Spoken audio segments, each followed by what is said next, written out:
بسم اللہ الرحمن الرحیم الحمد للہ والصلاۃ علی اہلھا اما بعد۔ بہت سے مسائل ایسے آتے ہیں ہمارے پاس، وہی بخشش کی ہے، پھر مفتیان کرام کے پاس آتے ہیں، مفتیان کرام کہتے ہیں کہ بھائی آپ کی بخشش صحیح نہیں ہوئی، پھر وہ مال جو ہے وہ رثا کے درمیان میں تقسیم ہوتا ہے، اس لیے کہ بخشش صحیح نہیں ہوئی تھی، تو اب باپ کے مرنے کے بعد یا جس نے بخشش کی تھی اس کے مرنے کے بعد جو ہے اس کے وارثوں میں تقسیم ہوگی۔ تو اب لوگ یہ پوچھتے ہیں کہ بخشش کا صحیح طریقہ کیا ہے، کس طرح سے ہم بخشش کریں؟ تو اس کو سمجھیے، دیکھیے ایک غلط طریقہ، پہلے غلط طریقے بتلاتا ہوں۔ ایک طریقہ تو یہ ہے کہ لوگ جو ہے کسی کے نام پر کر دیتے ہیں، تو دیکھیے نام پر کرنے سے بخشش نہیں ہوتی۔ نمبر دو، کسی کو قبضہ تو دے دیا، یعنی بخشش تو کر دی، بھائی جیسے یہ گھر سے باہر نکلے چابی وابی دے دی، یہ تیرا ہے یہ مکان، لیکن ابھی بھی اس پر اس کا پورا کنٹرول ہے، اس کے نفع کا بھی وہی مالک ہے، نقصان کا بھی وہی مالک ہے، سامنے والے بندے کو اس نے کوئی کنٹرول نہیں دیا ہے، کوئی تصرف کا، ہیرا پھیری کا کوئی حق نہیں دیا، تو یہ بھی بخشش صحیح نہیں ہوئی۔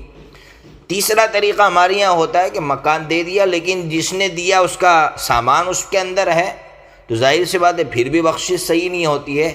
یہ تین طریقے جو غلط ہے بخشش کے۔ صحیح طریقہ کیا ہے؟ صحیح طریقہ یہ ہے کہ بھائی اس کو پورا کنٹرول دیا جائے، آپ نے بخشش کی اس کو، اور اس کے بعد پورا کنٹرول اس کا، کہ بھائی یہ آپ کو پورا کنٹرول دے رہا ہو، آج سے اس کا نفع نقصان آپ اس کے ذمہ دار، اس میں ہیرا پھیری کو، پھر ہیرا پھیری کا حق آپ کو ہے، آپ اس کو بیچنا چاہے رکھنا چاہے، پورا حق آپ کو دیتے ہیں۔ اب دو مسئلے سمجھیے، اگر سامان ہے اور سامان کو نکالنا مشکل ہے تو اب کیا کرے؟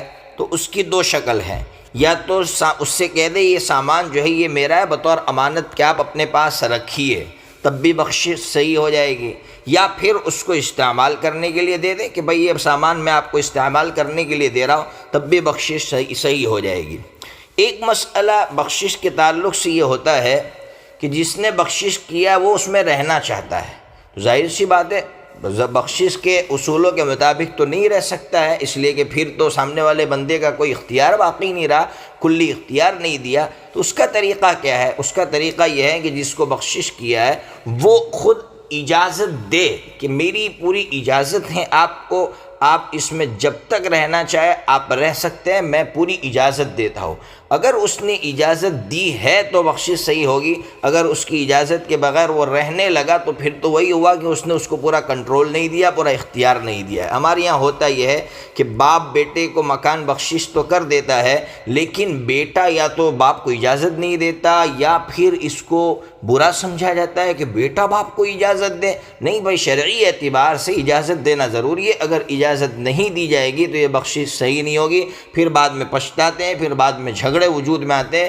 اس لیے بخشش کا جو صحیح طریقہ ہے آپ کے سامنے پیش کر دیا ہے۔ میں بخشش کے تعلق سے شامی جو کتاب ہے اس کی عبارت، اس کے اندر جو ضابطہ بیان کیا، جو قانون بیان کیا ہے، وہ قانون جو عربی عبارت ہے وہ آپ تک پہنچاتا ہوں تو آپ کو سمجھ میں آئے گا۔ ان الموہوب ان کان مشغولا بملک الواہب منع تمامها۔ کیا مطلب؟